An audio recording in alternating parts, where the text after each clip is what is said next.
একটা ভূমিকম্প হবে পৃথিবীর পূর্ব দিকে। পৃথিবীর পূর্ব দিক মানে এই যে ভারত, পাকিস্তান, বাংলাদেশ, শ্রীলঙ্কা, ইন্দোনেশিয়া, ঠিক আছে, এই সিঙ্গাপুর, এই যে কন্টিনেন্ট মালয়েশিয়া, এটা পৃথিবীর পূর্ব দিক। এদিকে একটা ভূমিকম্প হবে।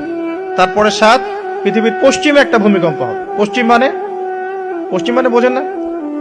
পশ্চিমা বিশ্ব না, সৌদি আরব না, পশ্চিমা বিশ্ব, ব্রিটেন, ফ্রান্স, জার্মানি, তারপরে রাশিয়ান কন্টিনেন্ট, হ্যাঁ, ইউক্রেন, এদিকে আপনার আমেরিকা, এই পুরো পশ্চিমা বিশ্ব, এখানে একটা ভূমিকম্প হবে বড়। এবং এগুলো এমন হবে যেগুলোতে ভূমি মাটিতে ধসে যাবে, মাটিতে ডুবে যাবে। ভূমিকম্প না, ভূমিধস। 8 পৃথিবীর মাঝখানে মধ্যপ্রাচ্যে একটা ভূমিকম্প হবে, যেখানে আমাদের সো কল্ড আমিরুল মুমিনিনরা থাকে, এদের এখানে একটা ভূমিকম্প হবে ইনশাআল্লাহ। আর 9 ইয়েমেন থেকে একটা আগুন বের হবে। ইয়েমেন থেকে একটা আগুন বের হবে, যে আগুন মানুষকে হাসরের মাঠের দিকে তাড়িয়ে নিয়ে আসবে। আরেকটা বলেছেন 10 নাম্বার, সূর্য উঠবে পশ্চিম দিক থেকে।